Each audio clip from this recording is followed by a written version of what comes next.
rankings. But the sickness from yesterday has not really gone away too much. I had a long day today with that, and so we are going to be going on the fly here, but Ryan's going to hopefully lead the charge on a lot of stuff for the topics and everything. Yeah, I will certainly try. Mm-hmm. So the first thing we have is the predictions from this week. I had a very good week this week in predictions. I went 9-1. Brian went 7-3, and Ryan went 6-4. We all had a winning record. We all had a winning record, which is the first time all year that we all had a winning record in 1 week. Actually, there have been, if you don't count 5-5 as a winning record, there have been 2 weeks so far that none of us had a winning record, which is kind of interesting. It just took half of the split for us to figure out NA at least a little bit. A little bit. Yeah. I went and a lot of in fact, the only reason I had my record was as bad is because I actually kind of bought into Golden Guardians, and that was a foolish mistake. to buy fully into the team. Your math and everything is wrong. It's all about the gut. It's all about gut instinct. Stats and math is incorrect. No, I hate that. But I went 9-1. Brian went 7-3, and Ryan went 6-4. So the totals for this year, I am 31-19, which is up to 62%, which is much higher than I usually am in NA. So that 9-1 really helps. Brian is 24-26, and Ryan is 25-25.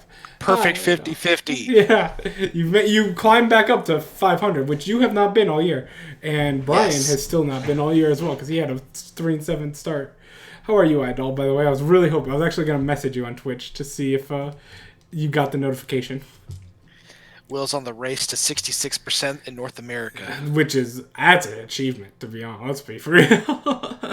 Hey, man, if you get some more week 5s in you might be there. Seriously. All right. For Team Liquid letting you down. Yeah, one game. They let me down for one game. But yeah, let's talk about today's topics, and that will be, I want to actually go into that kind of right away, is that game between Team Liquid and Evil Geniuses. I'll actually pull up the match history for that one to break it down a little bit, if I can. My biggest issue is, if you go back and watch the podcast from last week, I literally said that Evil Geniuses will probably take Sejuani. I did a draft, like a hypothetical draft. They will probably take Sejuani for Svenskeren. Take Trundle. Not only did they take Sejuani, they took Ornn as well, which you should not be giving Ornn away for free. That's mistake number 1, by the way. Ornn should not be going away for free. But just Trundle is such a big counter to Sejuani, also a major counter to Ornn. So like that right there, real big problem. 2. It can even work well against the Braum that they end up taking because where EG kind of wants to cover their bases, take Braum because if Team Liquid gets Braum, then they can use it to block Ornn ultimates and stuff like that. But even though there wasn't really a worry about that because Team Liquid decided to just get Tahm Kench in their first rotation, which is my next point. I hate Tahm Kench. I do not know why NA keeps picking Tahm Kench. I've said since week 1, Tahm Kench sucks. Watch Vulcan play Tahm Kench. It'll change your life. It's a little bit different when the whole team is working well together. But I think there are a million better supports than Tahm Kench right now. Like Leona, Braum. I think Alistar is better than Tahm Kench. I don't care. Nautilus. Thresh. All the enchanters. Every single enchanter. Tahm Kench has its place. Tahm Kench is fine. Barely. It's one of the ones where it's like for Varus, Tahm Kench is a strong lane, and it's a similar idea with like even before the nerfs, Senna Tahm Kench was a similar thing. It's mostly like you had to pair it with more immobile AD carries that also like to push and use range. They're the ones that benefit a lot from Tahm Kench. I feel like Leona, Nautilus, Braum, or any of those can peel better for Tahm Kench because Tahm Kench can eat you once, but then he can't move anymore. Like, he's essentially perma CC'd, and then sure it saves from maybe like a big engage, like a big ult, like say like a Sejuani ult or something like that. But when the team has a Sejuani and Ornn and Brahmins, like multiple forms of CC, like or a Zoe bubble, they're just gonna pile on Tahm Kench. Tahm Kench is gonna instant pop because he's on support fund, and then the ADC just pops out and dies immediately. That happened like 3 times. It didn't happen 3 times. It only happened once. But because Tahm Kench only died 1 time. But about Tahm Kench is that his trading patterns in lane are actually pretty OP. That is true. His tongue is strong. His level 1 and 2 trading is actually surprisingly good. So it's a good setup. Like that's why Varus Kench is like consistently good because he provides the safety, but it also can just set up Varus's poke a lot easier in lane. You want to know lets him push safety. Setup is really good at level 2. Nautilus, Leona. It's not setup. It's just kill. It's just a kill. Oh, I don't like that. But you also know who also defends against those types of engage as well. Tahm Kench. Yeah, once every like 30 seconds for this. Well, there you go. Yeah, then you just go back in 8 seconds, or you get pushed in. I don't like Tahm Kench. I have not liked Tahm Kench since he's gotten. I think it's fine. But I also think that the skill ceiling on like a good Tahm Kench player is pretty high, and the floor could also be really low. Mm-hmm. Like, I mean, just watch back some of the Tahm Kench games from like Keith and even Afromu from this weekend, and compare it to like Vulcan, where he's like 1v4 zoning the entire enemy team, basically saying, "Hey, go ahead, use your engage on me, the Tahm Kench. Then my entire team is going to come back and just going to kill you because you burned all your cooldowns on me, and I still didn't die."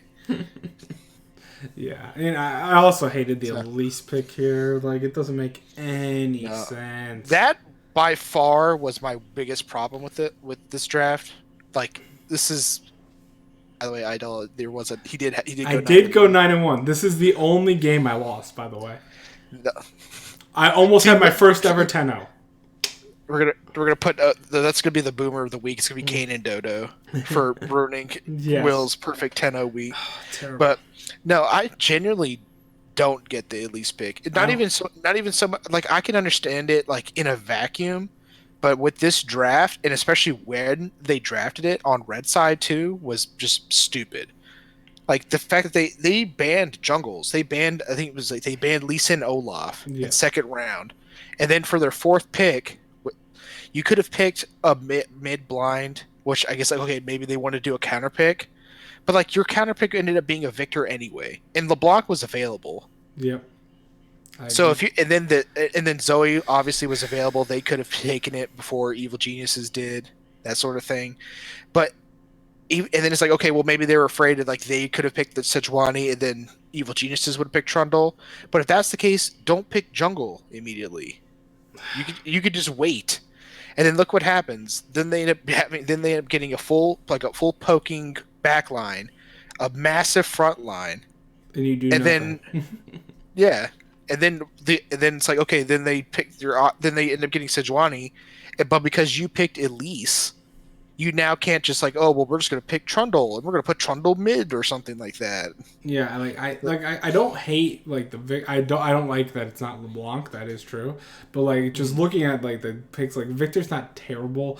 Ashe is. I like Ashe a lot actually. I think Ashe is really low key good, and I just think that I don't like Tahm Kench, like I said, and I don't like Elise at all in this trial. And like those two, like being the biggest impacts on the like map kind of early, like just completely ruined you. Yeah, you know who else was available too? I actually just realized this. Who?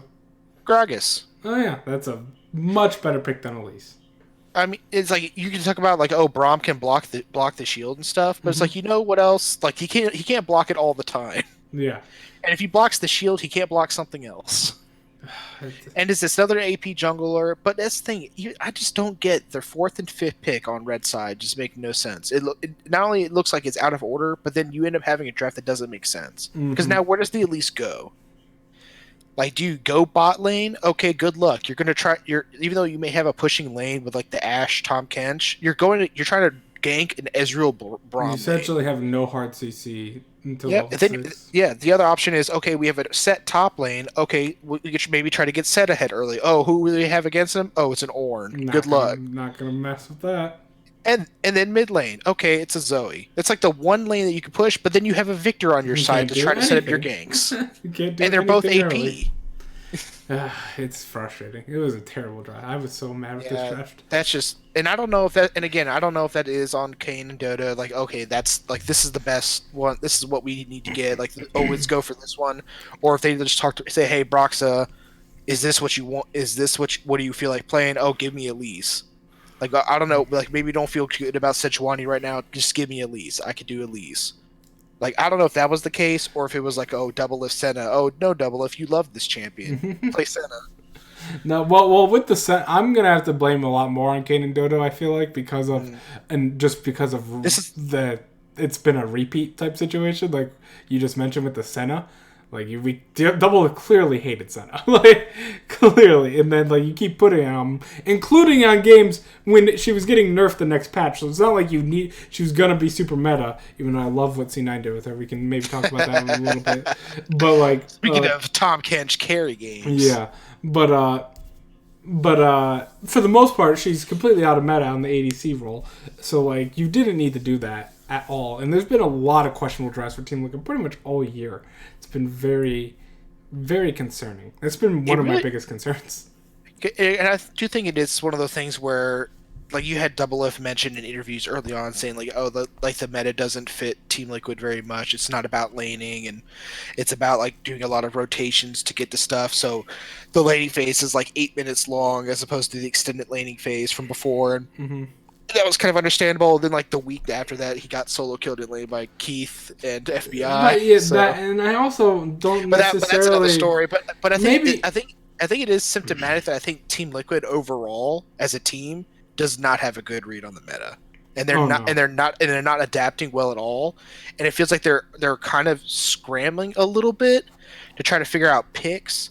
Like, it's one of the things. Like, even in this game, even just from pick 1, giving over the Ornn to the evil geniuses and just letting it go through completely, and then saying, okay, well, we're just going to grab Set.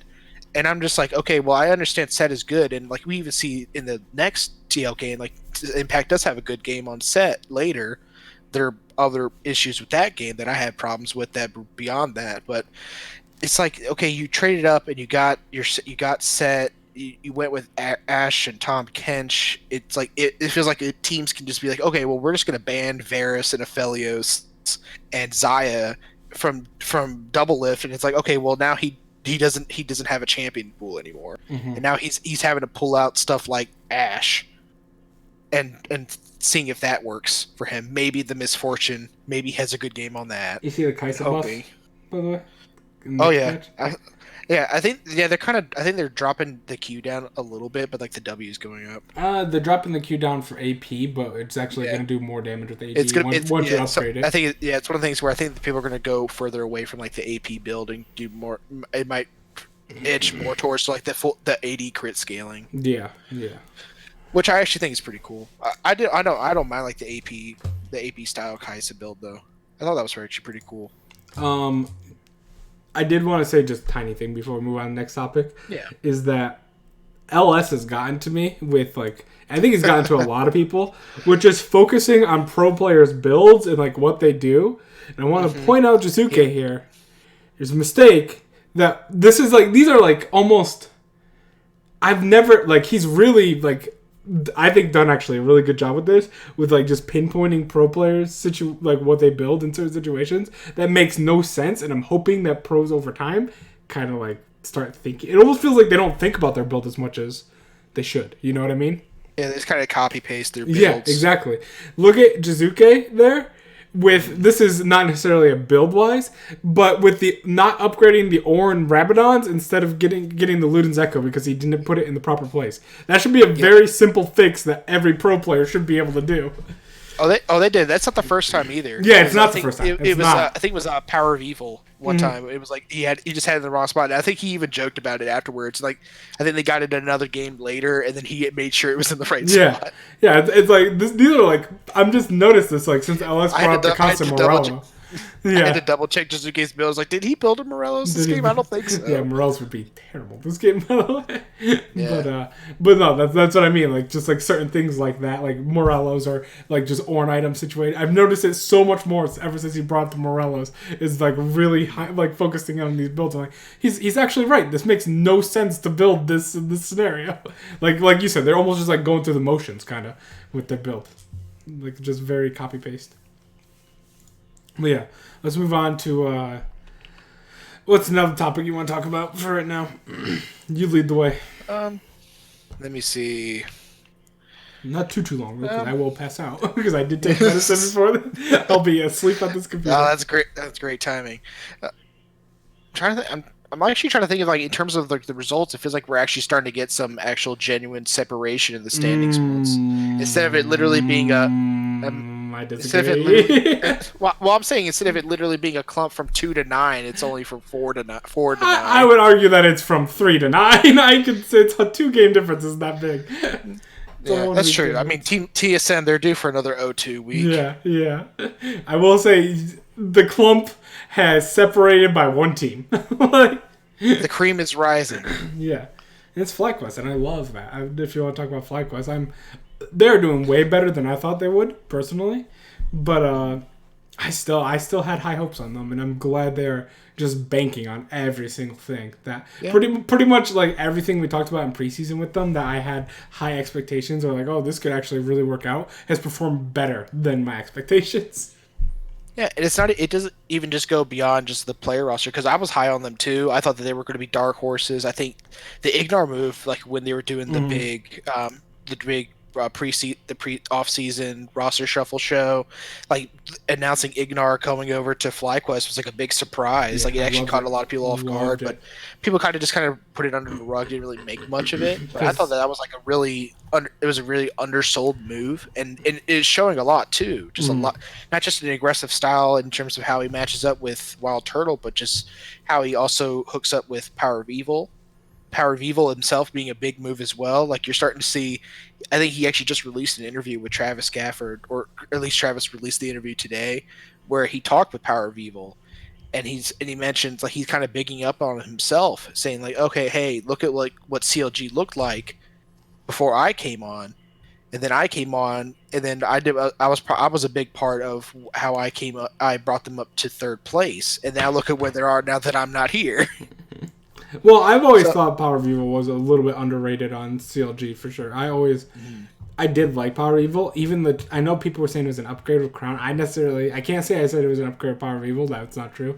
But I did think it was just a complete side grade at the time. I did not think it was necessarily Crown was a big upgrade going in. Well, to be fair, I don't think anyone expected this to happen to Crown.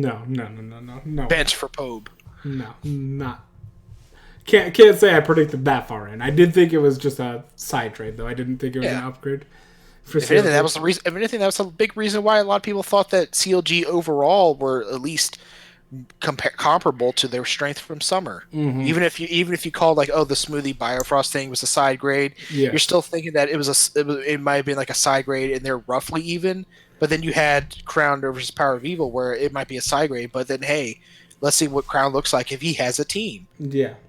But now instead of it being, well, look, here's CLG without a mid. Yeah, without a support, or without a top liner, without an ADC, without a jungler. I mean, sometimes they have an ADC. He shows up sometimes. Sometimes, rarely, but I know that. Oh my god!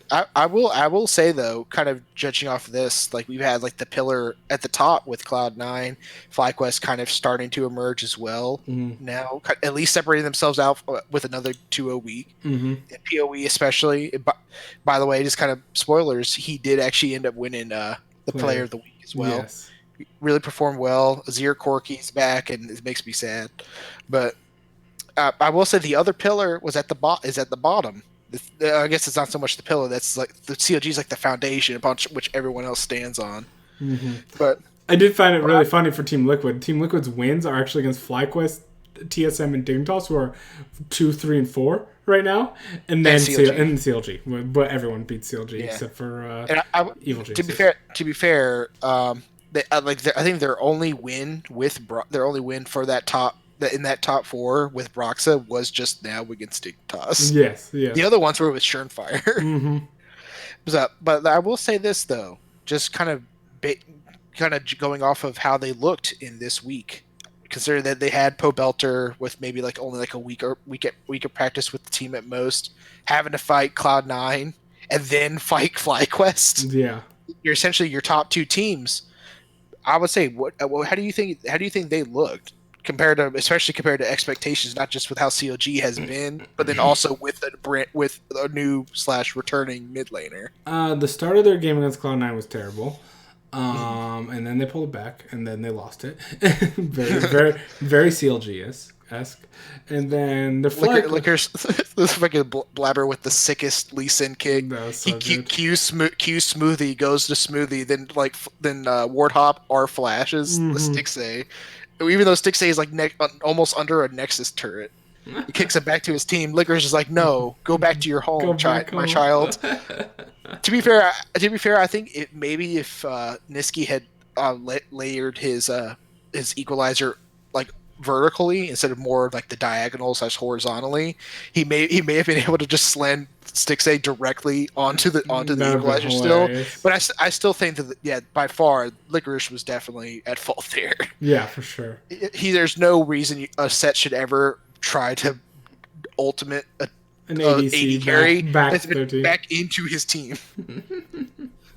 And plus it ended up forcing his entire team to overextend into the enemy base, and then Pobelter literally shuffled everyone back in, so even though he died, it cut them all off. So it was kind of just a bad time. But I will say, just kind of bridging off of that, Pobelter, I feel like he held his own well enough. Yeah. He had some fine plays. I feel like the Cloud9 game is almost unfair. Like, you had the one point where he flashed ultimate. He tried to flash ult Blabber in the top lane when C9 went for that big collapse top side, and Blabber just like ward hopped past his ultimate. Like that doesn't even feel like a bad Pobelter play. That just felt like Blabber just styling on people on Lee Sin, which was nuts. And then Blabber had a very good week again. Yeah. I will say this was probably like one of the shakier, weirdly enough, it was one of the shakier performances. If that set ultimate doesn't come out, or if he hits it in an angle in such a way that he doesn't just put him right back in the enemy team, you're talking about that could have easily just been a one fight for C9, and they could have won the game in like 20 minutes. Yeah, which was kind of what we were expecting at that point. Like, I remember when I tuned into it, I'm like, oh, how is C9 versus CLG doing? Because I was at the Smash Bros. Tournament. Like, how's this doing? Oh, C9's up 4K. Okay, never mind. like up 4K at like 15. Yeah, it was like pushing into the base. It was 15 minutes in. I'm like, well, they're up 4K. Yep, it was literally like, I think it was like 1930. They were pushing on bot in him. Oh man, but yeah, that was quite interesting. The one. C9's one ace. The one time they were ever aced so far this split was against CLG because of that. In CLG's base. I have a question then. We could tie this into almost like power rankings after this. Is Immortals dead too? Are they? No. No, not yet. Okay. Not yet. I would say they're not dead yet. I'd say right now, I think the Immortals have been on borrowed time. Gotcha. And I think that even with my power rankings, with my little calculations that I've been doing ever since then, they've been on borrowed time forever. And I think this is the last week, unless they really turn it around in week 6 and onward, and really start to show some actual consistency beyond just, hey, let's go for late and let's show some like veteran and try to style on these kids with our big brains. Mm-hmm. Like, this is they're 5-5. And 2 of their 5 losses were to C9. Yes. That means in my little formula, the formula really benefits them because I'm not counting C9 losses because everyone's lost. Yeah, so they get a double dip basically. Yeah. But here's the thing, and this is a bit of a spoiler. Even with that, they still are middle of the pack. Even with that much of a handicap, that where like almost half of their bad losses are not counted. Mm-hmm. Their other losses have still been pretty bad, and almost all of their wins have not been good. And I think it's one of the things where you have a lot of these teams are going to start to actually figure themselves out and pull themselves together.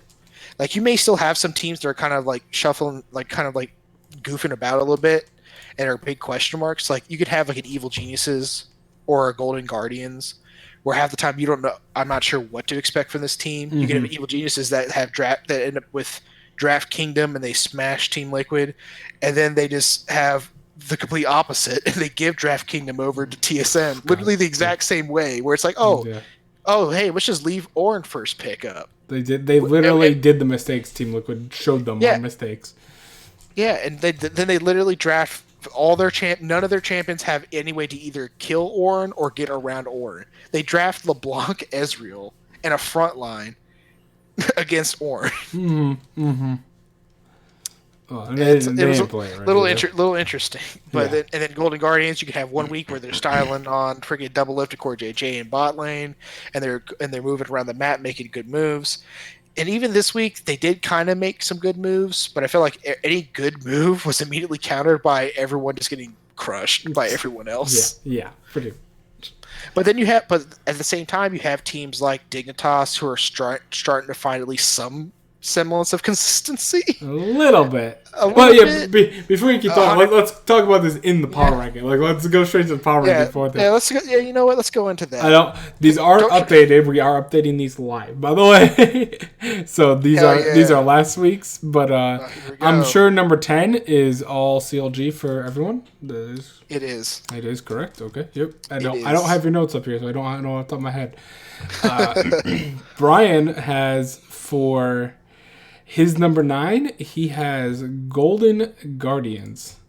That's fair. That is exactly what I also have at my number 9. You're at to hate me, dude, because you know exactly who's gonna be. You know who's number 9. I did know with that. You know who's number 9. I don't have to change anything because you still have Team Liquid as number 9. Yep. You want me to go ahead and explain it? Sure. I mean, you can go ahead. I mean, while you're getting everything straight with there, I mean, like I said, it's the math, man. You can't argue with the math. My gut argues with the math. My gut's been. I mean, here's the thing. Here's the thing, man. If they had taken care of business against Evil Geniuses, if you had your 10-0 week, they would not be. They would definitely not be in this position. But as it stands, they crushed Dignitas. Sure. Mm-hmm. They did. They beat them straight up. No, not even a problem with that. Impact had probably his best game of the year so far. But then they also got fucking crushed by Evil Geniuses, and they looked limp. Yep. They had no life against Evil Geniuses. Listen, man, the coin flip sometimes happens that way. It wasn't even a coin flip. Evil Geniuses didn't even do anything. They didn't. It was just a god-awful draft. Yeah, it was literally just nothing happened for like the entire early game, and Evil Genius is like, well, this is great for us. You could just sit and scale. Yeah, it was a terrible draft and a terrible way to play the draft, by the way. Yeah, it's not even like, oh, Evil Geniuses, they came out on the day and like, oh, Jizuke and Sincere were just like crushing them, and they're 1v1ing all across the map and doing crazy mess, and they just crushed them. There's nothing happened for like the entire early game. TL had like minor laning leads which was expected with their draft. Nothing happened. There's like no ganks, no kills, nothing. And then Evil Geniuses slowly got to a point where they got to the mid game and there's nothing that TL could do against them. Mm-hmm. And it's not even like it wasn't on their players. It looked like even the players had like no like drive, no fire, nothing to say, oh man, we need to try to get something going. Because if we just sit here and do nothing, then we're screwed. Nothing happened. And then even if you watch back the Dignitas game,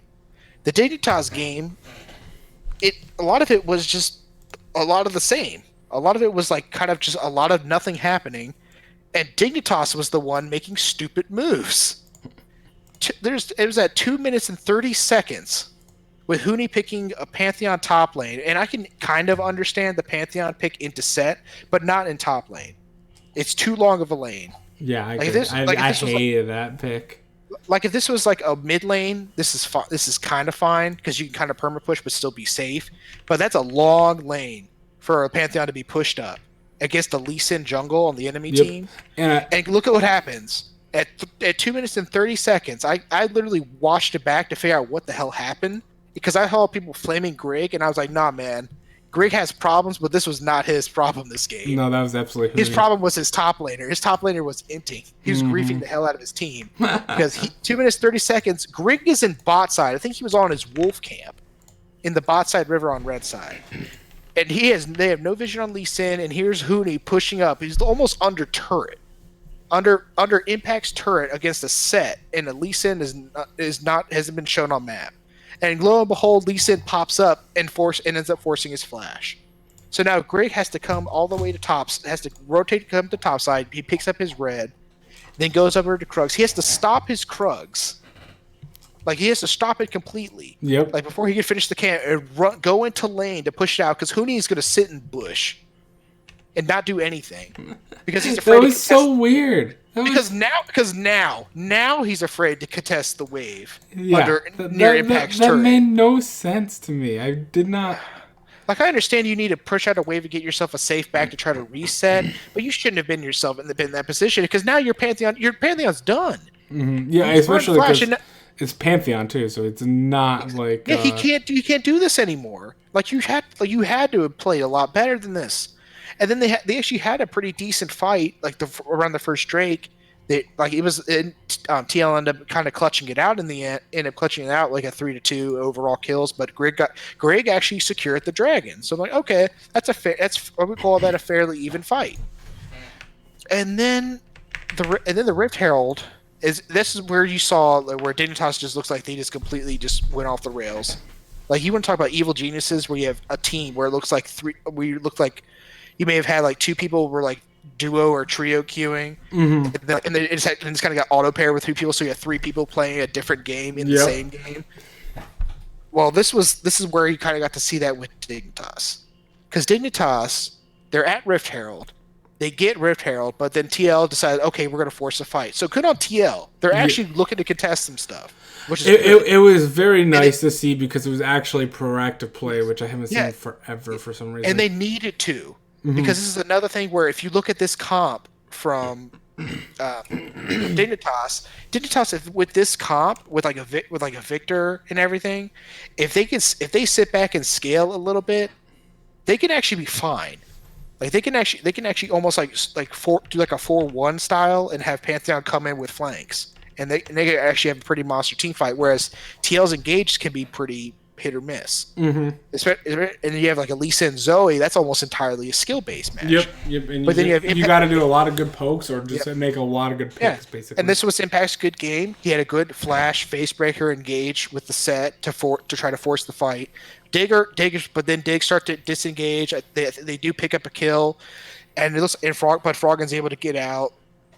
They move away. Grig is getting away. Then Huni ults into the fight. He ults in essentially, I think it was like 1v4 or 1v5 as a Pantheon. And then Grig, you see Grig, if you watch him, he's behind the Baron pit wall. He EQs over the wall, walks forward to try to Cataclysm to join and back up Huni, and then ends up killing himself because of that. Yep. So Huni baited him. They ended up getting, I think they got 1 kill off of that, but then they both died. Yeah. So, it was 1 kill for them. I believe they killed Zoe, which actually did result in a gold game because it was 1,000 gold shutdown. But then it was 2 kills over to Team Liquid, and the issue with that was, like, sure, that's a net win for Dignitas because it was 1,000 for 600, but then they immediately took Baron after that. One of the things where I'm pretty sure some of those kills were actually end up going onto the set as well. So now your top lane matchup's beyond done. Yeah. And if you finish watching Grig in that little disengage, and watch Froggen, because Froggen's off on the side in the little brush between the red pit and the Baron pit, and he's just kind of waffling back and forth. It doesn't do anything as a Victor. He just sits there. He doesn't throw out a single spell. Not even. And then just kind of walks away. So this is like, okay. So now you see, like, okay, this team is done because you have a top lane matchup is doomed. Mid is not even on the same page as the rest of his team, Aphromoo is freaking like away from his team half the time at Tom Kench. Getting enting too. Well, right? Yeah, like directly, like he's literally in the bot river, and none of his team is even close to him. And then of course, like then Brox has a great kick, but it's like why is he there? Why was he even there at all? And then of course the disastrous freaking 4v1 attempted dive onto set. Yeah, oof, like it was like right after the Rift Herald play. Yep. They all tried to rotate top. It's like you don't have any damage. And this set is like I think the set was like either like 2-0-2 or 3-0-2. Yeah, and I think it was like Pantheon had like nothing. Varus almost had to blade the Rune King, but not quite yet. Like you had Cinderhulk Jarvan, so he wasn't doing. And guess who wasn't there? Froggen. Yeah. So then you didn't even have magic damage. So then they're all trying to do this, and then they fumble the freaking turret aggro. So Greg takes it too early. He has to back up a little bit. Then Afro starts taking it. Meanwhile, the turret damage is just racking up. Mm-hmm. So they just take more and more and more, and then of course it's Set who's Set. So he didn't even have to do the facebreaker or whatever, the haymaker. I know he just said I think he had to throw like one spell and got he got the shield. Greg had to burn his stopwatch just to not die. Yep. They still lost somebody. I think. Then they got the chase down. It almost killed Afro, and I'm surprised he didn't die. So like good kudos, you didn't lose everybody off that stupid play, but that's where you know it was done. Yeah. And like you may have had like Huni, like he had some decent ultimates in the mid game, but those were like desperation, like we need to try something. So I guess while that was happening, I believe Doublelift was just getting solo plates in the bot lane. Yeah, he was the entire time. He was getting solo plates like every lane. Yeah.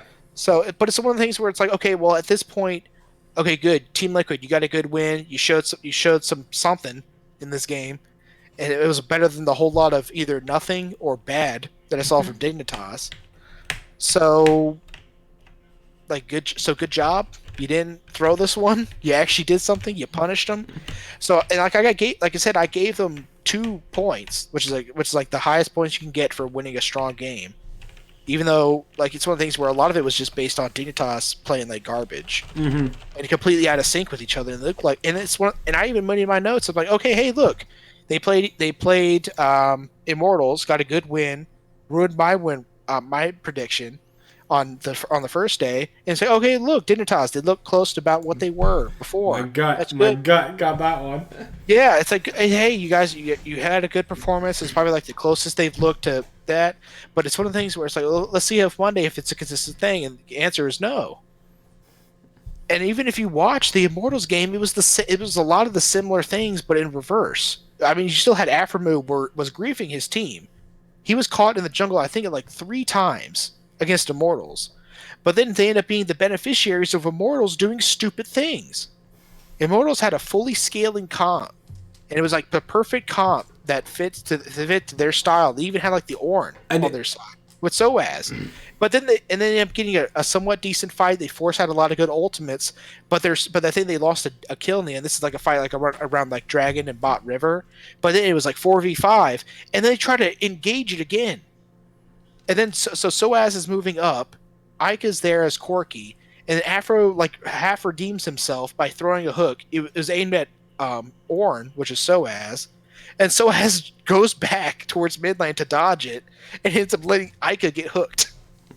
I remember that. Yeah. He's like, I could get hooked. And it wasn't even like a good hook from Afro. It was just Soaz dodged and let his mid laner. It reminded me of Team Liquid, where I believe his core JJ dodged it and let double lift. No, it was Jensen. It was Jensen on the Rise, I believe. Oh, that's right. Oh, yeah. I know one of them did. I think there was a game though when I think Impact dodged a Nautilus hook and then he hooked double lifted killed him. Yeah. But yeah, it's the same sort of thing. But it's like, why is Immortals, who has like this fully scaled comp with like Ornn, Corki, and why are they trying to force a 4v5 when they're the 4 and they have scaling and the game was close? I mean, Afro Dignitas were actually pretty up ahead early, but then they end up having but then Afro would just randomly get caught in the jungle constantly and just kept giving gold away and letting Immortals back in the game. And that was just like Immortals, like you said, here's Immortals handing over wins by doing moves that they probably shouldn't be making, and then Dignitas benefits, and then Dignitas is like, oh well, let's try that, and we'll just let Team Liquid benefit. Yeah, And I mean, So, we can talk about that. Like, you still have Immortals at number 5. I also have Immortals at number 5. I did update the bottom 5 for us here, where you have 100 Thieves 6, you have Golden Guardians 7, Evil Geniuses 8, Team Liquid 9, CLG 10. Like, we all have 4 of the teams the same. We only have one different. You have Team Liquid in bottom 5. I have Dignitas at number 6, and Brian has Immortals at number 6. So we're getting actually much closer to the same page. With your Matt, I still basically I disagree for Team Liquid, but for it's like Team Liquid needs to get their act together in order to beat the formula, man. But like for the most part, outside of Team Liquid, we're very similar on a lot of these. I noticed because these aren't updated as well, but I will update these as well. I have Immortals number 5, and so do you. I have Team Liquid number 4, which is much higher. That's the biggest difference that we have still so far. Brian, back in 4th place. Yeah, back and forth place. Brian also has a number 4, but he has Dignitas at number 5 instead. And you have Immortals number 5, which I did find it. I did find it funny that you had Dignitas at number 4 after all that flame. I was like, wow, like that flame, and you're moving up to number 4, but that's the math. The math. I mean, I think the reason why, and I'm like going back and trying to compare my notes, is because it's literally the same reason why Team Liquid is still only at number 9. Okay. It's because this week was a wash. They got with the way I'm doing my little my power ranking formula calculations. Dignitas, they got a good win. They got a good win versus Immortals, but then they had a bad win versus Team Liquid. So their point total is still at 0, which is exactly what it was last week. And it's the same thing with Team Liquid. Like that's the thing. All of their losses, and that's even counting not counting the one from Cloud9. All but one of their losses, which was the first loss to Dignitas, were all bad. They got crushed in all of their losses. All their losses were horrible losses. So it's like if they get screwed in the early game. It's like they just die. They die a slow or very slow, painful death. And if the enemy team isn't like giving them advantages, then they don't make the moves in order to actually get an early lead. The only exception was against FlyQuest, and that was with Surenfire. And it was like the one good quality game that we've seen from them all year. Yeah, pretty much. I agree with that. Yeah, I mean, besides the CLG one, but even that was CLG being CLG. That's CLG being CLG. Those games. Yeah, so it's one of the things where TL is kind of just stuck there, and Immortals actually, I think they actually dropped a spot. They actually dropped a couple of spots in my rankings because they were actually positive. And the only reason that they're still up here, and I've told you this already, is because they're a big beneficiary of having played Cloud9 twice and lost to them twice. Yeah. That's like, so it's almost like once things balance out, maybe Dignitas and Immortals might drop more, and Team Liquid might rise up, and then we'll probably be around the exact same with our power rankings. Yeah, and the thing is with Dignitas, the only reason Dignitas is above Immortals because they beat Immortals. Mm-hmm. That's about it. That's about it. They beat Immortals, and that was about it. They played them once in the first round robin, and they beat them. So they got the head-to-head. That's the reason why they're ahead. And it's actually a similar thing going to the bottom 5 with Evil Geniuses and Golden Guardians. Like they're actually kind of weirdly similar, where they're kind of weird streaky teams. Yes, I agree. Where they'll just randomly, and sometimes within the same week. So you had Golden Guardians. They actually dropped a lot because they had both of their wins really, really bad. They're really bad wins, so they dropped a lot of points here. And that's just the nature. It's what happens. If you have a good week, you look good for that week. My power rankings, they put you up high because you looked good for that week. But then here's week 5, and you look bad on week 5. So guess what? You go down on week 5. Yep. But so you had, then obviously if it's a wash, you don't change. So that means you haven't done enough to work. You haven't done enough good to work yourself up, and you haven't done enough bad to drop yourself lower. So unfortunately for a team like Team Liquid, even if you have a good win, you also have a bad loss. You haven't done enough. Yep. You kind of stay where you are. But which makes sense. Team Liquid's actually looked really bad on Saturdays. So. Yeah, and that is the only reason why Golden Guardians right now is I actually have them above is because they beat Evil Geniuses. They won. They did. They beat Evil Geniuses once. No. Has Team Liquid won on their first... They have not won yet on the first game of the week, 5 weeks in? No. Interesting. They have not. They've always lost. I mean, it could definitely change this week. It could Got a big game one, but we'll get to that's that. a tough one. But I mean, I think I do like how we're actually getting some unity though with some of the top 5 picks. Definitely pretty much similar. I will say with that though, like if there's anything briefly you want to talk about the unity, then switch over to the predictions because my voice is starting to go a little bit here. Yeah.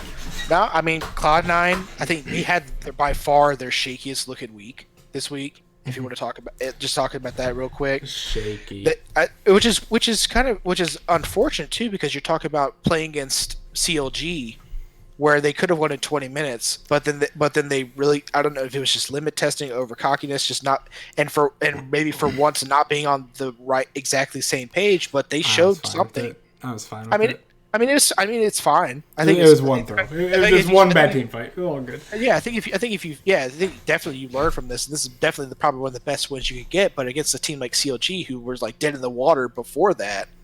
It's not exactly the best thing you want to see. No. If your worst scenario is one bad team fight up like 10k gold 5 weeks in, it's a difference of ending the game in 7 minutes. Yeah, exactly. We had to take back the fastest game of the split from Team Liquid. Mm-hmm. But I will say though the Immortals game was a little bit more questionable for me. I think Licorice did not look super comfortable on the Vladimir pick. I think their Baron. The Baron in that game was actually really, really, really almost bad.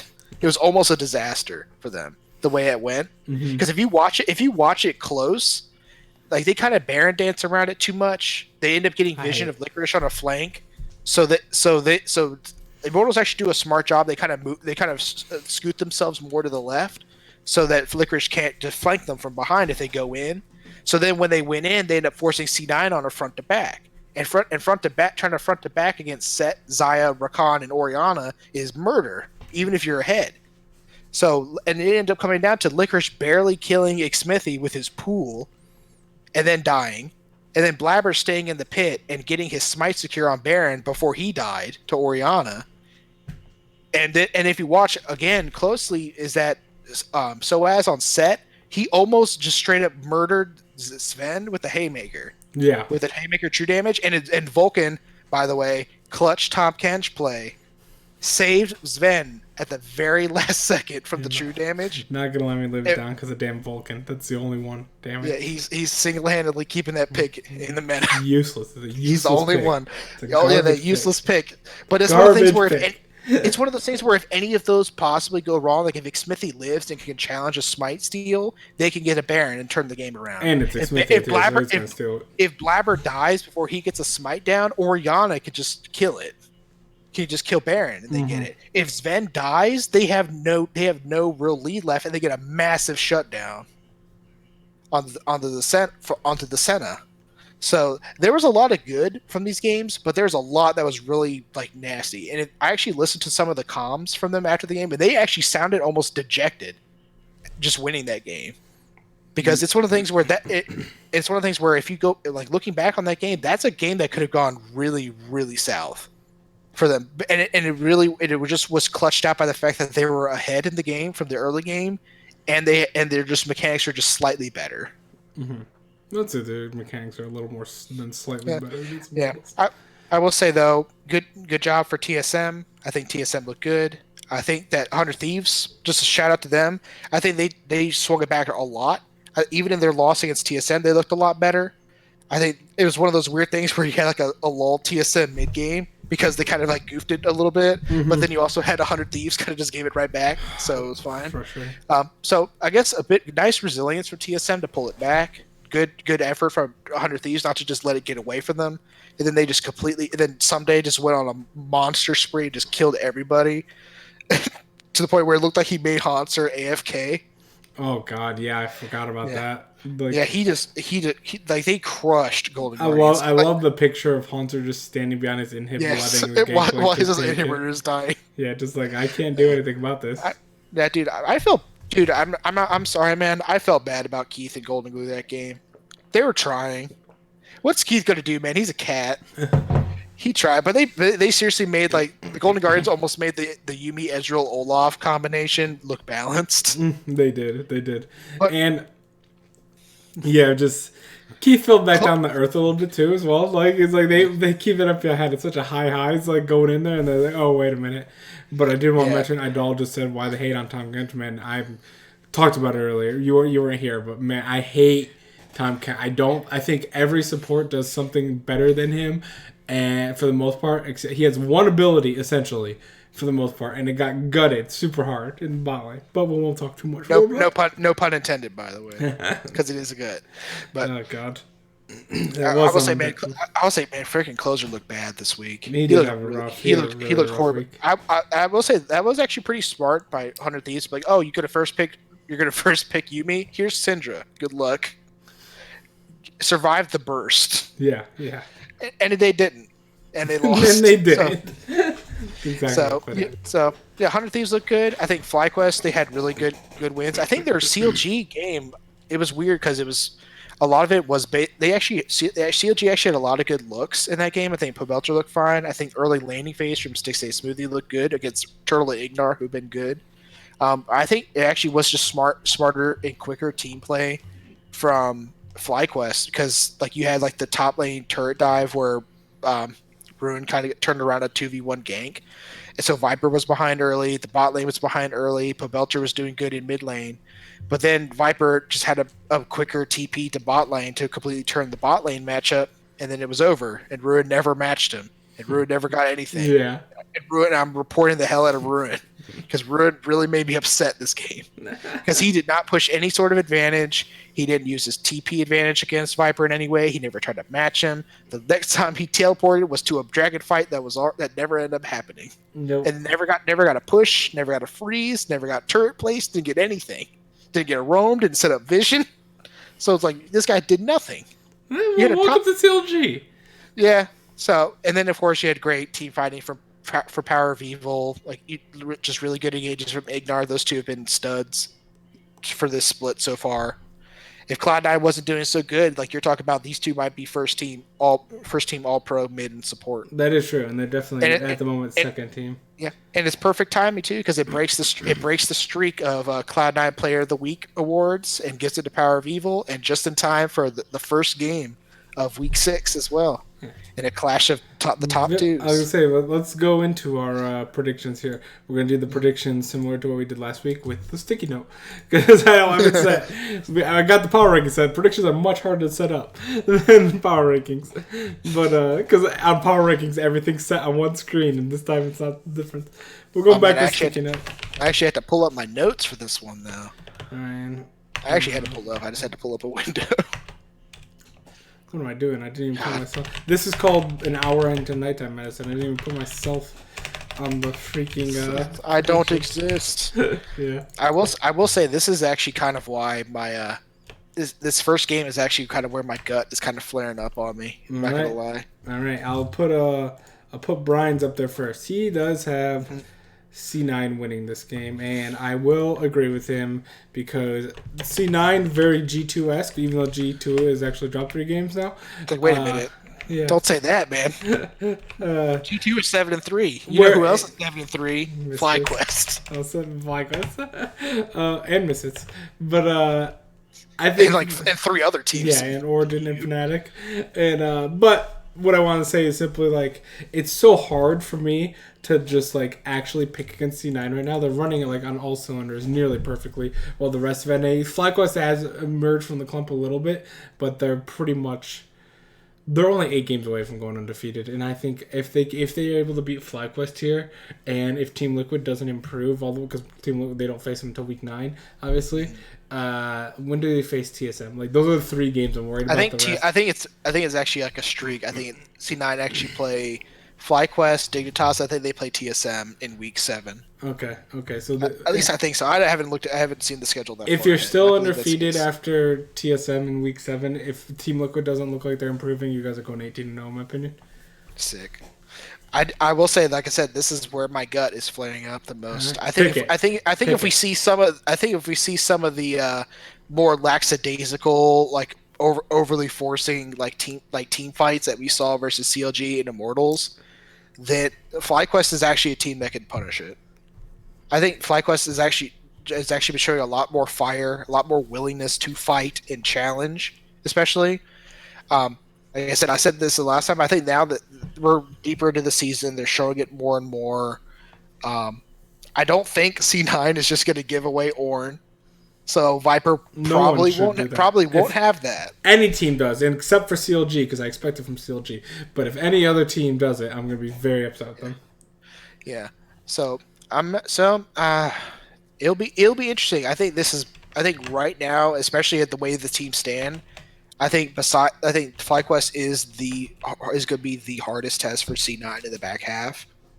TSM if they can kind of straighten things out between their early and mid game, they could definitely come up there. But FlyQuest definitely is just not just in terms of their record and whatever, but even just in terms of their eye test and how they match up to C9, both player by player and in terms of their play style, is probably like the best match to actually challenge the way C9 would like to play the game. I just spoiled all your predictions. I wasn't even thinking. No, that's whatever. They're gonna know anyway. Yeah, they are. I'm gonna do some change. I'm gonna change my predictions on the cast. Ooh, okay. No, I mean some of them I'm considering it, but I wanted to be a little spicy with my picks. I mean, I'm at 50-50. I might as well just ruin it. Yeah, you guys do have I believe you are 6 games behind me, and Brian is 7. This has actually been one of the furthest gaps I've had ever in Best of Ones, which is funny because I feel like I'm not picking too great, but NA's been so sloppy. It's been my gut, man. My gut saved me so many times. I've taken so many points off you guys because of it. It's been awesome. Yeah, I will say the other reason why I think C9 might actually lose this game is because of the meme. Is because I think that C9 are 10-0 right now, but if you added 1 into the loss column, it would be 10 minus 1, which is 9. I think you're looking too far into it. I think Cloud 10 minus 1. No, you're fine. You're fine. To be fair, I would love to see C9 bounce back from this week and look like monsters and smash FlyQuest. It would be great. But I also think that it's very possible that we get probably the closest match from C9 ever in the split. Okay. Next one between Team Liquid and TSM. This is a very tough game. Brian has picked Team Liquid to come on top over TSM.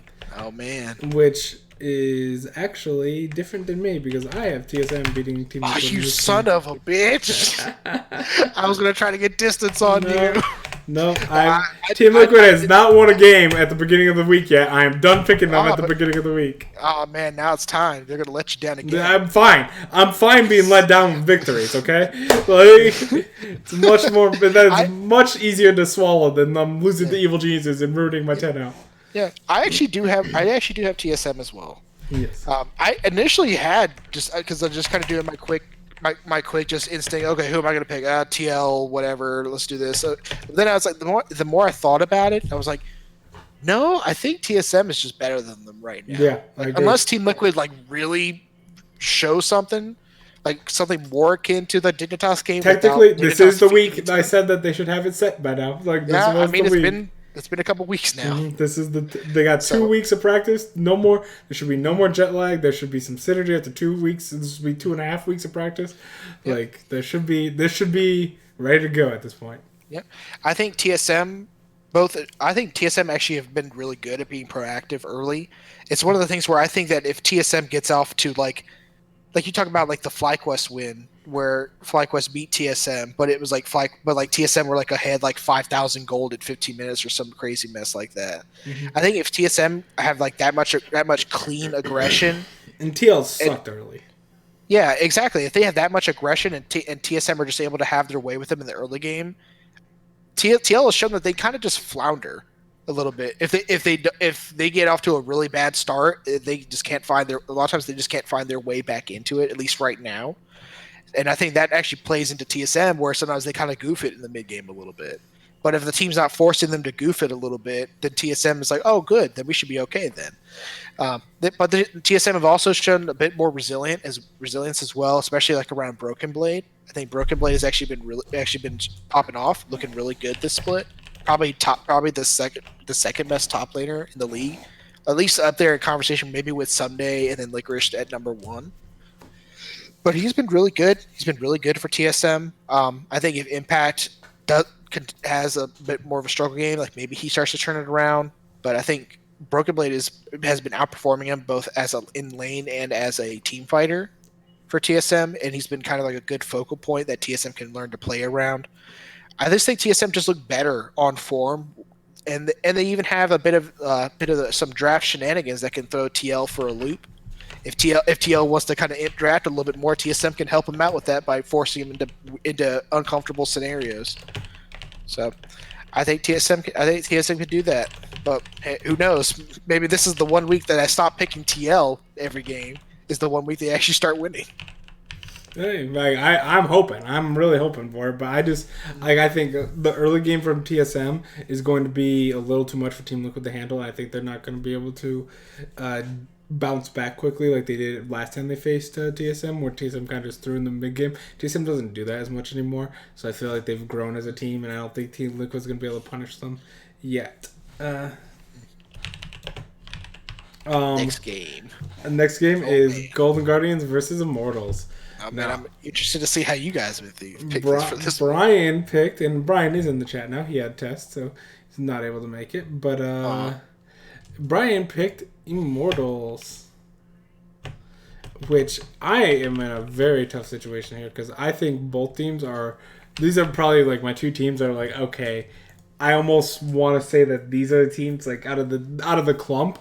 If I had to make a gut instinct like pick right now, Immortals and Golden Guards would be my two teams that do not make playoffs, and out of the whole clump.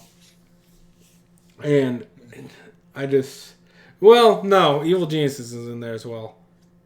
How many teams don't make the playoffs out of the clump?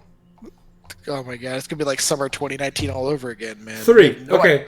Yeah, Evil Geniuses. Who's gonna make playoffs? Okay, 3 of them don't make playoffs, so Evil Geniuses can go in there too. But yeah, we won't know actually.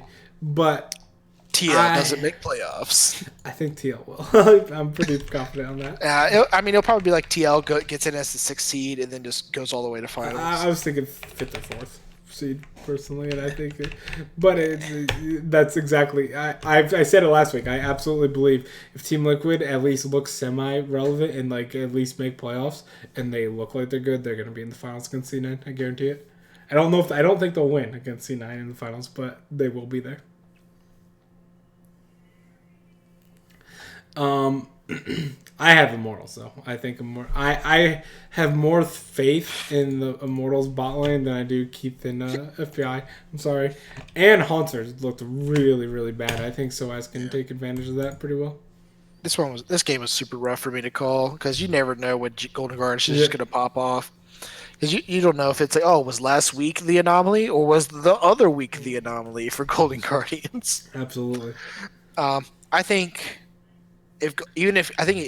unless Golden Guardians snowball out of control and Immortals just kind of into them and kind of give them that, I think Golden Guardians definitely have a chance and probably will win in that case. But I think that after the way this week went for Immortals, I think they're gonna take a step back, chill a little bit, and then they're gonna take it. Because even if Golden Guardians get off to a lead, it'll be one of those things where Immortals, like, this is the type of team that Immortals could get away with their late game on. Mm-hmm. I agree with that. The next game, Evil Geniuses versus 100 Thieves, is the final game of the first day. I think that this is a tough one as well. But I really do believe I believe last time Someday did not look good against Kumo. Like, that was actually... Did they lose the Evil Geniuses? I don't... Like, yes. I actually think 100 Thieves pulls it back. They looked much more consistent, and I think that Someday is actually looking much more consistent as well and really starting to pop off and shine. And I'm still not 100% bought in on Kumo. And I think Evil Geniuses as well, personally, have had so much communication issues. I think even Zazel said on public, which I think is crazy that they said it in public, that like him and Svenskeren are doing all the shot calling and Bang and Shizuki are kind of doing whatever they want to do. And then I don't think even mentioned Kumo, which is kind of like the season for Evil Geniuses. Kumo's kind of just there. And but yeah, so I think Someday should take over. I said that last time and I was completely wrong, but this time I fully believe it. Yeah, well, Bang came out like openly and said like, well, I'm not sure what to do in some of these games. I can't control 5 people and blah blah blah. Like, he came out straight up in an interview and said that even before Zazel's. So it's one of the things where it's like, oh my god, Yeah. he sounded so mental boom, it was nuts. Hmm. But I will say fun fact. Yeah, it was the 100 Thieves Evil Geniuses game from the first round robin. That was the first game that Evil Geniuses won. That was the game that was close until the very end when Jizuke was like popping off on LeBlanc. I will say before you continue, Brian has evil geniuses. Golden Balls. Yeah, I mean that's fair. I mean I have 100 Thieves. I think 100 Thieves are actually starting to pull it back a little bit, but it's one of the things where you never know what evil geniuses you're going to get. Yep, absolutely. But at the same time, for a while, we said the same thing about 100 Thieves, where we don't know what 100 Thieves we're going to get. But I think Ryoma's going to be a little bit more stable than the first time they played. I think Someday is going to be playing angry. He's going to be looking and say like, why couldn't I punish Kumo, this kid, in the Mordekaiser Aatrox matchup before? And he's gonna be like, I'm a style on this kid now. I'm angry. I went and freaking I was like 1v1 Hanser on every portion of the map. And this kid Kumo thinks he's gonna be as good as me. No. I think bot lane's gonna be fine. I think it's one of the things where evil geniuses are having coming in on a boom day, then they're gonna be looking real bad, and that's gonna be like the perfect game for 100 Thieves to get some confidence back. So I have them taking it. I don't think it's not going to be like the first time we predicted, where it's like, oh, it's going to be clear top difference going into the week, because Kuma has kind of proven to show that he can kind of hang a little bit, even if he won't hard carry, he can hang and kind of just do team fighty things. But I guess we'll just have to see. That one's actually this one. It's funny that it's a lot of the clump teams are hard games to call. Imagine that. Yep. Teams that are around the same record, very difficult to call. Speaking of same record though, 100 Thieves versus Team Liquid. What do you have in that game? Me and Brian both have Team Liquid. Unlike I really think. Last time though, Sunday completely popped off against it. It's like I'm thinking the opposite's gonna happen from the first game in both these. It was I think it was like one of the last games that Team Liquid had Surenfire and Meteos. Meteos and Stunt were like the 2-man death squad killing Surenfire over and over again. That was the game where I got really mad at Double Live. Yes, I remember that because he just stayed and I called Cody's son Stixay because I was very mad. And Double Live just stayed in bot lane the entire time. As Senna wasn't pushing the wave. He was pulling a Ruin before Ruin did it, just staying in lane and not doing anything, not even calling his lane opponent was gone. And then Someday just solo killed Impact like 2 or 3 times. It was kind of nuts.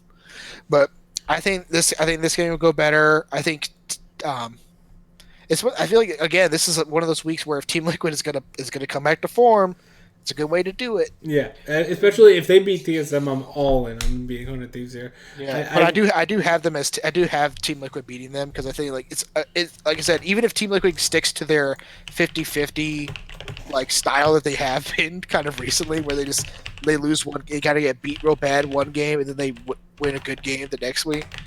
I'm almost fully expecting Team Liquid to still be 9th in my power rankings because of that. But who knows?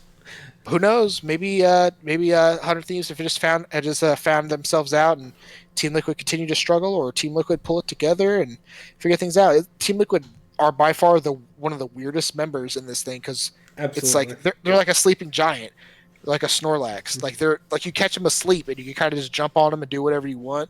But then sometimes they just pop. Sometimes they just pop. They just wake up and smack the hell out of you, and then they go back to sleep.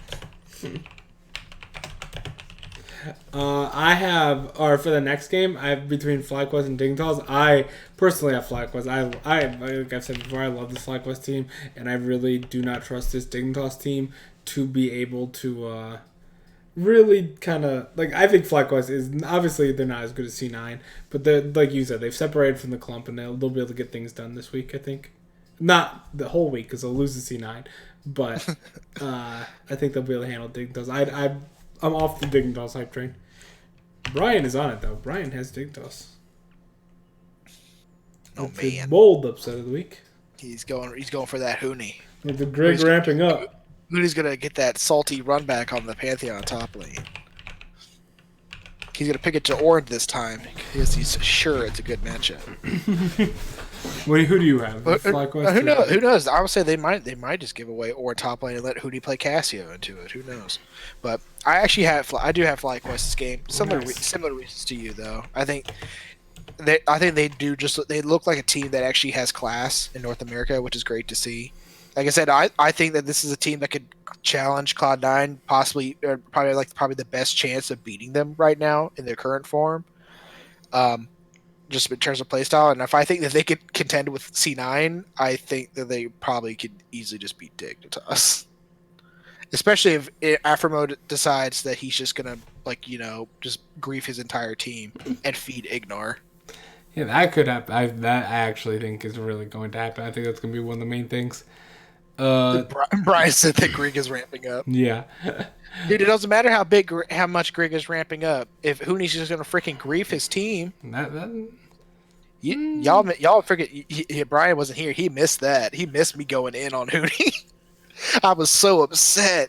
And I'm like a more of a top lane guy anyway, man. But man, that is inexcusable. Yeah.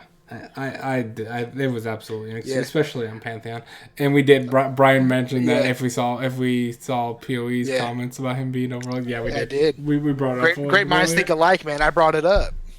Oh man. Next game we have CLG versus TSM. Speaking of CLG, sorry if I'm closing my eyes on this, by the way. That is just because that medicine is kicking in. North America is kicking in. Yeah, North America. I'm just falling asleep. Just trying to suspend it till April.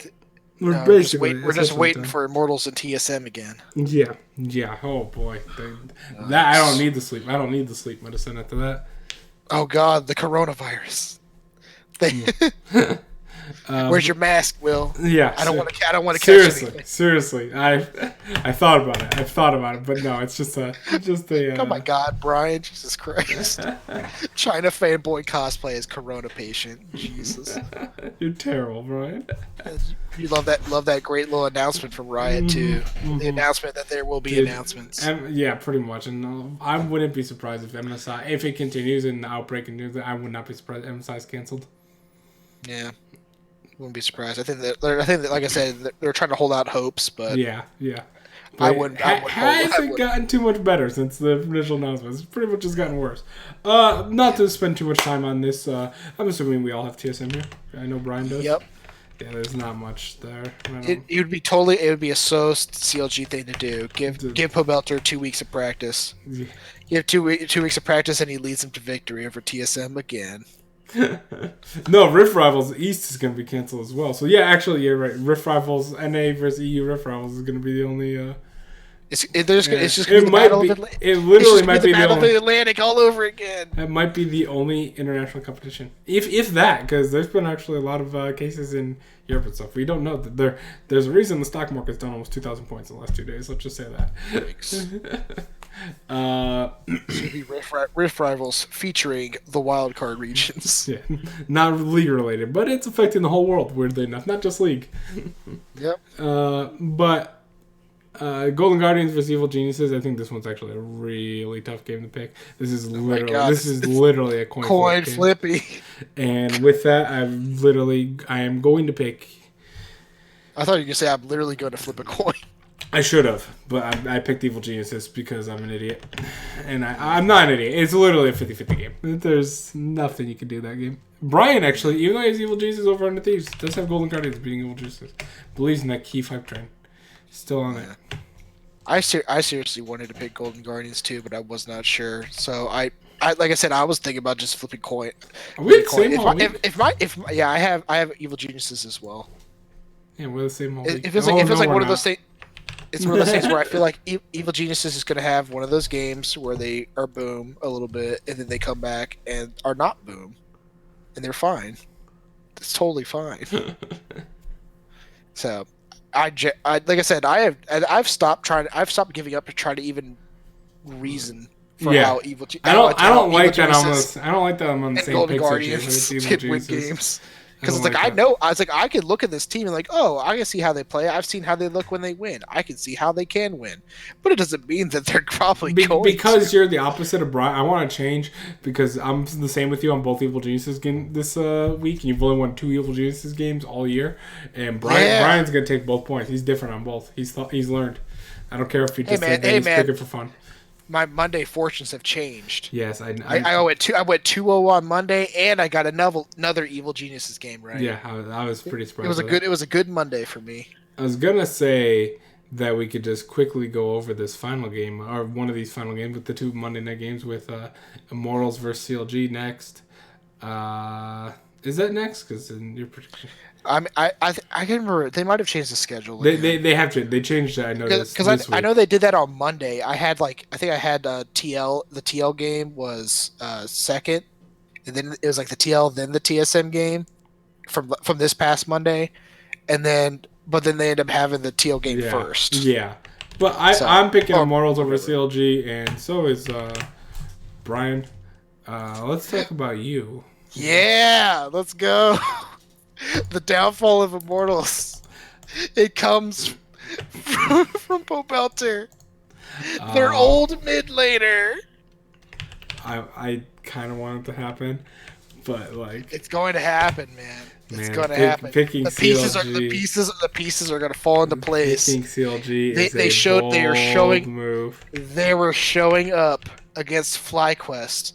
But they realized that FlyQuest actually has a personality, so they're going to switch their efforts to another bland green team. What's the difference between what's worse right now? What's picking CLG to win or picking C9 to lose? What's worse right now? I would say it was probably picking. Well, it depends. Are you talking about this week? I think it'd be easier picking CLG. I think it's worse picking CLG in general. Yeah, because I think if you pick FlyQuest to beat C9, I think people can kind of argue for you. Mm-hmm. I'm not even going to try to argue for it, man. I don't know what made your gut, man. It's your gut. Hey, man, my gut's not overpowered though. Mine's been very good this year, and undefeated. I remember I literally went through this list and I changed 2 of my picks yesterday before I sent them into you. And those picks were TSM versus Team Liquid and Immortals versus CLG. I literally changed. I had Team Liquid in that first, and then I switched to TSM because no, TSM looked better. And then I looked at the Monday night game and I saw Immortals versus CLG. I'm like, man, fuck Immortals. I want CLG to win. Oh my god! I want the story of CLG. I want Pobelter to bring them back. I want the Immortals to finally tank in my power rankings to get them out of the middle of the pack because they don't belong. You don't believe it. You don't believe it. Even with your math, you do not believe it. And here's the other thing too, man. Guess who was almost ready to beat Immortals last time before Pobelter came in? CLG. Exactly. It took them freaking literally Immortals running it down mid lane. And front dooring the Nexus in order for them to win a game when they weren't even winning, and Pobelter's look good. Yeah, he has. I think they genuinely have a chance to actually win this game. Like if Pobelter is keeping up with the likes of like Niski and Power of Evil, I think he's going to be fine against Ica. I think Ruin is not going to be punished nearly as badly by just terms of team play versus someone like Soas, even though Soas has been good. And I think their bot lane, like Stick staying smoothly, when they're on, they're on. I think they genuinely just need to try to pull it together. And I think if you give them another week of practice, maybe they can do it. This sounds like hope, Ryan, and that's just... No, it's not hope. It's not. I have no hope for this team. At this point, I just kind of want it to happen.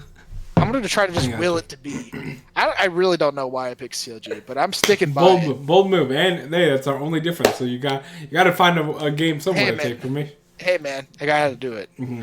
And watch it, man. Watch it. I'm going to lose I'm going to lose both Evil Geniuses games, the Golden Guardians games. Too. I'm going to lose the Golden Guardians games, but then I'm going to win. But I'm going to get this CLG game right, and then CLG is also going to beat TSM, and then Brian's going to have to start picking CLG again. And then literally next week, all I'm going to do, I'm going to keep doing the calculations because I love these things and I love trolling Will with them because Team Liquid somehow is still like in the bottom 2. Pisses me off.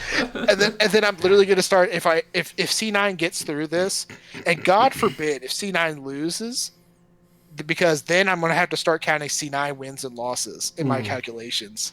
And a lot of teams are gonna get losses. And you know who's definitely gonna be tanking after that? Immortals.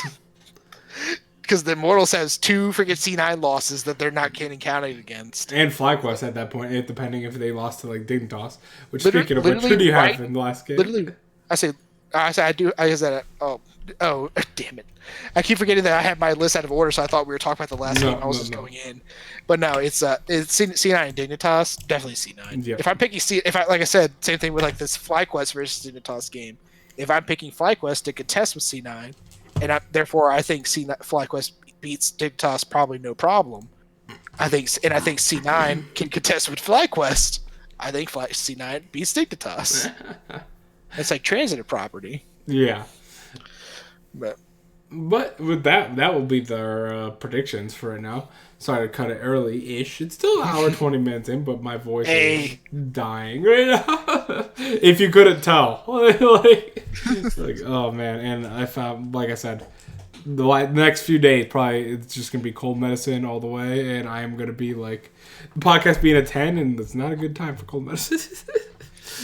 But yeah, that should be it for this podcast, I think. If any last remarks you have or anything, I think that should wrap it up. We'll be talking about EU tomorrow. Idol says hope. Brian said we're playing ranked at the... Yeah, I'll get right. I'll be right on. Just wait there. I'll be right there. Oh, man. I'll say the faithful shall be rewarded. But Belter's going to lead CLG to the promised land.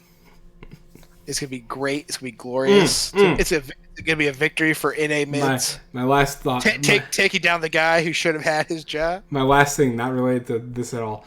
Syndra, Swain, bot lane. Did we discuss this already? Did we talk about it? Maybe. I don't know if we did, but I don't know. That sounds like just like a generic like super pick bot lane. That's like picking it's like picking Syndra Pantheon. Look at this. Literally just have Pantheon jump in, Syndra stun them, and then just like kill them, and then if you need to, just back off slowly with the shield. Look at this. My one friend plays a lot of Syndra, and I play a lot of Swain, as you know.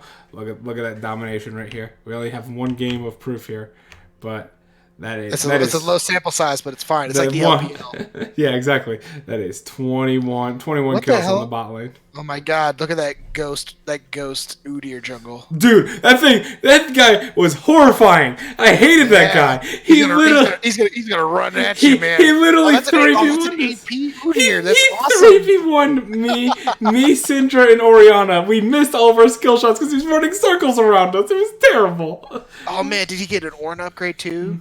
Yeah, he did. He got the Ornn Rabadons. Oh my god, what a monster. Was he? Oh, he's like going full. Was he like full Phoenix man? God, yeah. Yeah, he was absolutely terrifying. He was going freaking Dark Phoenix on your ass, just lighting you all up. I bet. Oh yeah, the rest of the team, no big deal.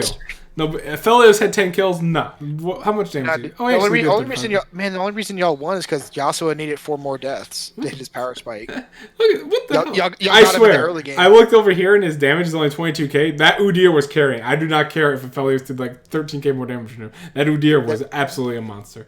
But look at that. 22k was lethal. 31k damage support Swain, you know, that's where it's at. It's not like the freaking Aphelios damage where he just kind of throws chakrams with like his freaking with the Runon's Hurricane and just kind of hits everybody. Nah, dude. Also damage dealt to you, especially as a Swain, means a lot. Yeah, like Swain and Shyvana, so that's a lot. That's a lot of health to get through. Yeah, I don't know why our Shyvana went AP Shyvana when we had a double AP bot lane. I really thought she was gonna go AD, but you know. But, you know, it's still okay. And I wish I could have... All magic. Do I have the statistics here? Let's see. Before we quit. I know this is completely pointless. Then you build a Vissel Mask and you just buff everybody. Damage taken right there. 41k damage from Swain. The most damage taken in the entire game except for Ornn. I only took 4k less damage than Ornn. And that's on a support. That's what I say. Were you on the support build? Yeah, support build. Support money. Nice. So I was flaming my friend because she kept stealing my kills, and I didn't appreciate that. I don't appreciate when I am the support and my kills go away. Look at that, 22 assists, 22. undeserved. That should have at least been 20 kills for me. What item did she start as Syndra? Did she go Doran's ring. Doran's? I would say, did she go Doran's or did she go Soul Sickle? No. There was Doran's ring. Go Soul Sickle, man. Go for the poke. Go for the poke gold. But then does the gold mess up with the minions? I don't think so. Because the whole thing with like the that was solo. The Soul Sickle, where you use poke enemy champions. Oh, I'll bring that up. That's what Sven built. All right. But enough of that. Let's go. All right. Good night, guys. I just wanted to bring that up. It's another one of my. Basically, all of my bot lanes are gonna be Swain related now. Like my cousin only goes Yumi, but now all my bot lanes are only gonna be Swain related. Nah, dude, you gotta start bringing out the Maokai support. Go first item Sunfire with the new changes. I'm telling you, it works great with Swain. Dude, I'm saying, man. You brought that up, and we dominated the one game we tried. Then you have the buffs coming too from the Immolate passive on Sunfire and Bommies. It's gonna be nuts for those guys. Maokai support's gonna be huge. Yeah, do it, man. Do it up. I absolutely gotta try it. All right, good night, guys. We'll see you tomorrow. It was fun.